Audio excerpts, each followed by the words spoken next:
Kasama kong susubok sa mga katangian at kakayahan ng ating mga mobile projectors ang ating mga reviewers. Kilalanin natin sila ngayon din. Techie expert and blogger, Janet Toral. Ang Trade Marketing Officer na si KM Regalario. At ang ating celebrity reviewer, isang daddy na gadget enthusiast din, actor and businessman, Troy Montero.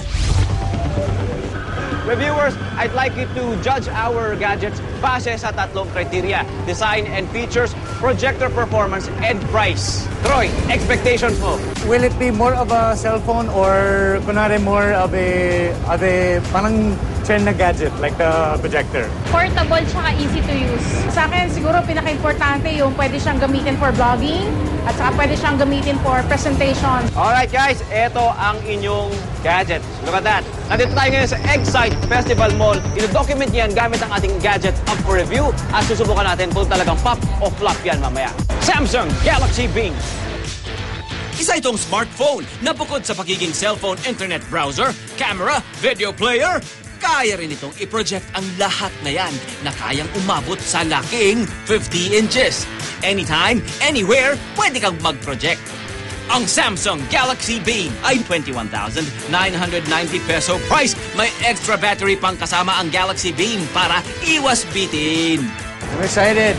This is Troy Montero and I'm going to try the Samsung Galaxy Beam. Great quality in the playback so far. Excited na ako, kinakabahan. Bye-bye! See ya!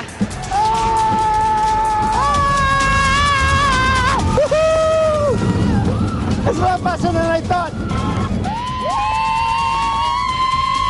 Kung makasigaw yung mga tao.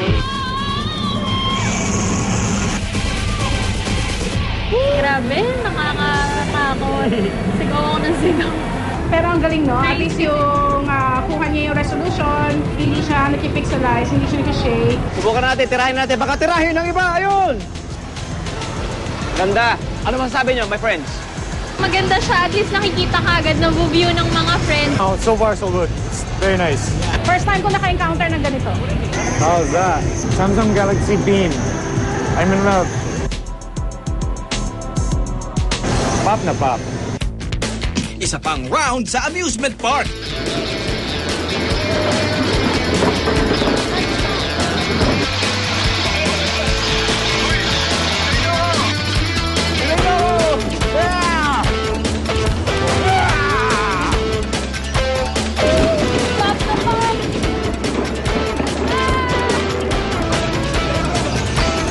This is me getting beat by the girls.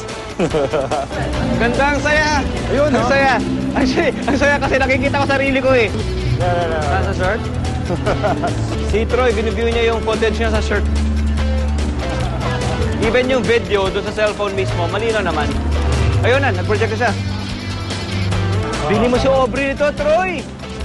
Matutuwa si Aubrey nito.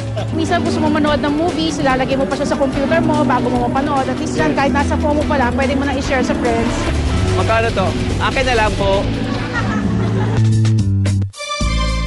Hello? Hello, tao po. Okay, kailangan patay ng ilaw para ma-maximize natin ang ilaw. Okay, ito, please. To watch it on the wall. Yeah. Nabangga na, namatay na. Pwede tayo dito maglaro eh. Yan, oh. Pwede. Why not sa Kisame Kaya? Well in bed, ha? Tinitingnan ko siya, malinaw siya eh. May stiff neck na ba kayo? Sa sahig naman natin i-project. Parang bang experience playing on a wall, any video game. So ito yung screen size ng Samsung na kung saan pwede ka maglaro ng Temple Run. Ito ngayon yung actual projection. Look at that. Limited nga lang yung games na pwedeng laruin sa kanya. Ngayon, testingin naman natin ang Samsung Galaxy Beam bilang e-book reader. It's time for our bed scene, guys. Let's go! Ito, exciting to para sa mga bata. Highly interactive. Imagine them with you in bed and then you're reading your story. My son is such a, parang techie baby. This would fit perfectly for our, bedtime stories with Aubrey. For all ages talaga. Pop na pop!